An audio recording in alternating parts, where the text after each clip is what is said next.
¿Alguna vez te has preguntado por qué hablar de dinero en familia se siente más difícil que hablar de cualquier otro tema? Lo curioso es que no estamos hablando de números, estamos hablando de emociones. Hoy quiero contarte algo que se repite en muchísimas familias con patrimonio.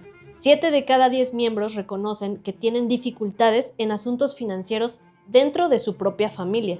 Y esto no es por falta de inteligencia o por falta de recursos, sino por todo lo que el dinero despierta emocionalmente. Orgullo, miedo, preocupación, sensación de justicia o injusticia y en la mayoría de los casos, el silencio. Porque para quien creó la riqueza, hablar de ella puede sentirse como exponerse de manera que pueden perder el control o simplemente abrir la puerta al conflicto. Y para muchos padres o abuelos hay una preocupación constante. ¿Qué derechos tendrá la siguiente generación? ¿Estarán preparados? ¿O lo más común, se pelearán por esto? Entonces, lo que hacen muchas familias es evitar la conversación y los que la tienen a medias o simplemente se engañan dejándola para cuando sea necesario. El problema es que la necesidad de esa conversación casi siempre llega en el peor momento, en una crisis, en una enfermedad o en un accidente. Y cuando la conversación se tiene desde la crisis, nadie está emocionalmente listo para tenerla. Pero aquí viene algo muy interesante. Mientras muchas generaciones mayores creen que hablar de patrimonio no es tan importante, las generaciones jóvenes piensan exactamente lo contrario. La enorme mayoría de millennials y generación Z dicen que sí quieren entender, sí quieren aprender y sí quieren participar en conversaciones sobre el patrimonio familiar. Lo que existe no es falta de interés, es un puente roto entre generaciones. Entonces, ¿cómo se vuelve a abrir esta conversación sin que esto termine en conflicto? El primer paso no es hablar de dinero, es encontrar puntos en común. Cada miembro de la familia llega con una historia distinta, con miedos distintos y con prioridades distintas. Por eso, una de las herramientas más poderosas es algo muy simple, pero poco practicado: escuchar de verdad.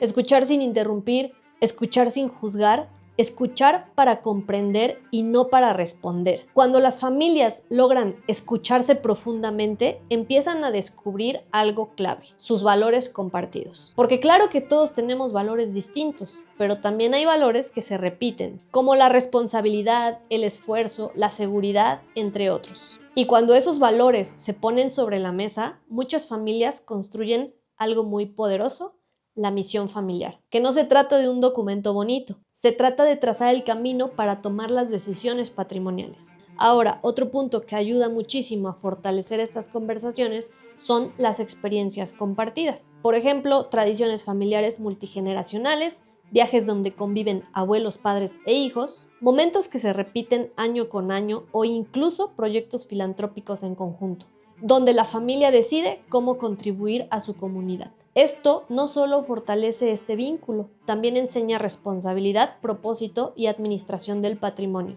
Y hablando de administración, hay un concepto que me encanta trabajar con familias: la idea de ser administradores del legado y no solo beneficiarios. Una forma práctica de hacerlo es compartiendo la historia familiar, que las generaciones mayores cuenten cómo se construyó la riqueza, el esfuerzo que les costó, los sacrificios que tuvieron que hacer, las decisiones difíciles y los errores que marcaron la experiencia. Todos esos aciertos y errores que permitieron construir el patrimonio.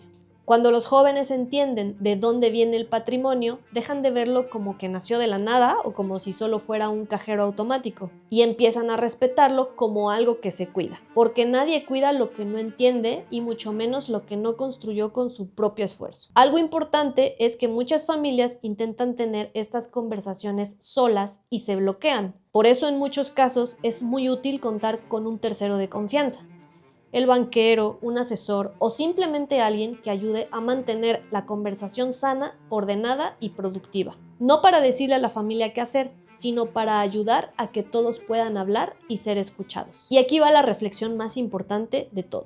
Las familias que esperan hablar de patrimonio cuando hay una crisis casi siempre pagan un precio emocional y financiero mucho más alto. Las familias que hablan antes, con calma, con valores claros y comunicación constante, son las que logran preservar su legado a largo plazo. El patrimonio no se destruye principalmente por malas inversiones, se destruye por mala comunicación. Así que si hoy hay algo que puedes empezar a trabajar, no es un portafolio de inversión, es la conversación con tu familia.